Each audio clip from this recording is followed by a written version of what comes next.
ખૂબ ખૂબ શુભકામનાઓ। ભારત માતાને પરમ વૈભવના શિખર પર લઈ જવાના ધ્યેય સાથે રાષ્ટ્રભાવના સાથે કામ કરતા આ કરોડો કાર્યકર્તાઓ એટલે ભારતીય જનતા પાર્ટીના કાર્યકર્તા।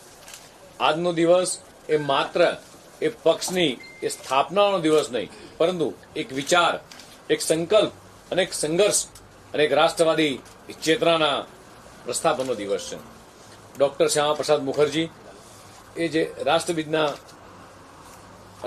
બીજ વાવ્યા હતા, પંડિત દીનદયાળજીએ જે અંત્યોદય અને એકાત્મ માનવવાદની મહાન વિચારધારા આપી હતી મિત્રો, શ્રદ્ધેય અટલ બિહારી વાજપેયીએ રાજકારણમાં મૂલ્ય આધારિત એ નેતૃત્વનો એ માર્ગ દર્શાવ્યો હતો અને શ્રી લાલકૃષ્ણ અડવાણીજીએ સંગઠનને દેશના ખૂણે ખૂણે એ મજબૂત બનાવવામાં અસ્મરણીય એ યોગદાન આપ્યું હતું।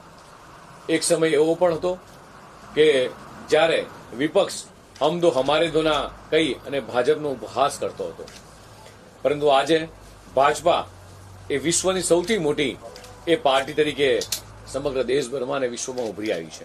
આ કોઈ સંયોગ નથી, આ લાખો કાર્યકર્તાઓનો ત્યાગ, સંઘર્ષ, સમર્પણ અને બલિદાનનું પરિણામ છે। ભાજપા માટે કાર્યકર્તા એ જ શક્તિ છે।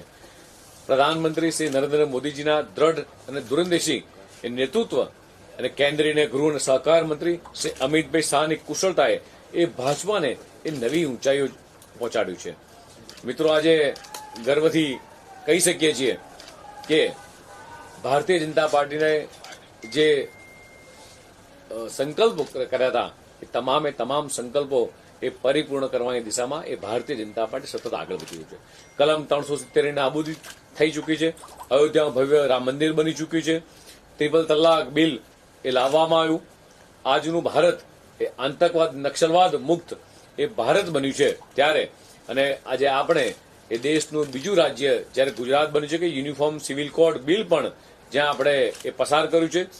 લોકોના સુખે સુખી અને લોકોના દુઃખે દુઃખી ચાલતી આ વિચારધારાવાળી આ પાર્ટી છે મિત્રો। ભાજપ કોઈ વંશવાદ, પરિવારવાદ ક્યારેય ચાલતો નથી।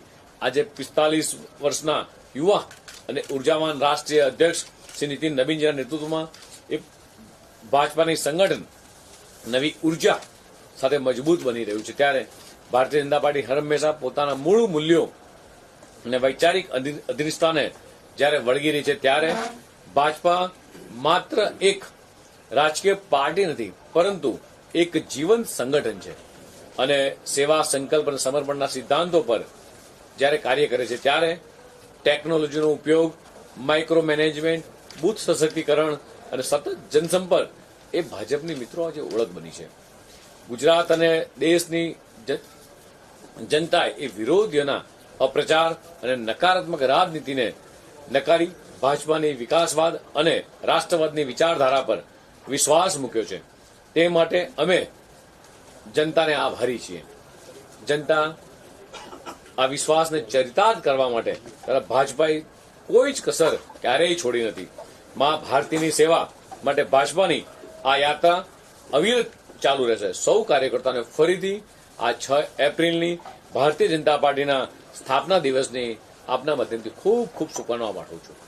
જગદીશભાઈ, સેન્સ પ્રક્રિયા પૂરી થઈ ગઈ છે, હવે ઉમેદવારોની જાહેરાત ક્યારે કરવામાં આવશે અને ક્યાં સુધીમાં ભારતીય જનતા પાર્ટી ઉમેદવારો જાહેર કરશે?